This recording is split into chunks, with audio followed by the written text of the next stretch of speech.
On a cold Thursday morning in Washington, D.C., the National Cathedral, home to some of America's most solemn state farewells, witnessed a funeral that felt like the end of an era. Dick Cheney, one of the most polarizing vice presidents in modern history, once nicknamed Darth Vader, was laid to rest. But even in death, Cheney managed to make a political statement. Because two people were not invited. Not President Donald Trump, and not Vice President JD Vance. A White House official confirmed it bluntly. They were left off the list. Inside the cathedral, you could see the old Republican establishment reassembled like a time capsule. George W. Bush, Cheney's former boss, delivered the eulogy. No mention of past power struggles, no Iraq-era tension, no West Wing infighting. Just a simple line. They don't come any better than Dick Cheney. I wish more Americans got to know Dick Cheney the way the folks in Casper, Cody, and Laramie got to know him. Smart and polished, without airs. Courteous and approachable, seeing everyone as an equal, a gentleman by nature, and a true man of the West. Dick was funny and easygoing in a style that his public image never caught up with. Though we can all agree he wasn't your standard issue politician. If any voters came hoping for a kind word and a hug, they'd have to settle for the kind word.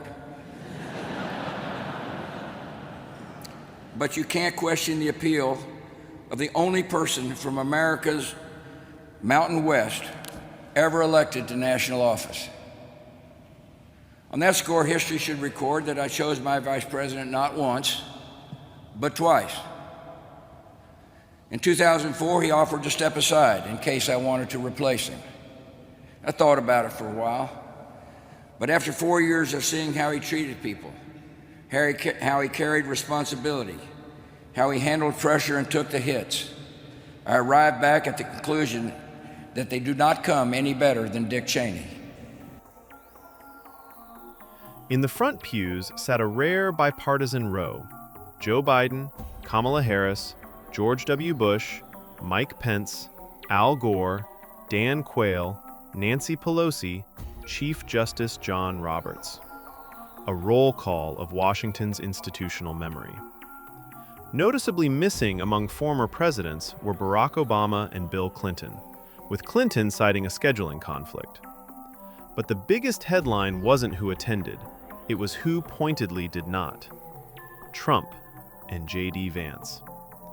To Washington insiders, no surprise. The Cheneys and Trump world have been at war for years. Liz Cheney led the January 6th committee, became the GOP's most outspoken Trump critic, and lost her seat because she refused to back down. Trump endorsed her primary challenger. He mocked her relentlessly. He declared that the Cheney political dynasty was dead. So on the ultimate political stage of legacy and symbolism, the Cheneys answered back. By keeping Trump and Vance out of the cathedral, Cheney's world was sending a message louder than any eulogy. We do not recognize your leadership, not even in death. Dick Cheney was a giant in Republican politics long before he became vice president. He joined the Nixon administration at 28, became the youngest White House chief of staff at 34, spent a decade in Congress, rising to House Minority Whip, served as defense secretary under George H.W. Bush during the Gulf War, became George W. Bush's VP, helping shape America's response to 9/11. You can love him, hate him, or disagree with every decision he made, but you cannot deny this. Cheney shaped American power for half a century. The emotional center of the service came from Liz Cheney. Without naming Trump, she delivered what felt like both a tribute and a constitutional warning. She said her father taught her that public service came before party, and that the Constitution outweighs political loyalty. Though he was inspired to service by President Kennedy, Dick Cheney became a Republican. But he knew that bonds of party must always yield to the single bond we share as Americans.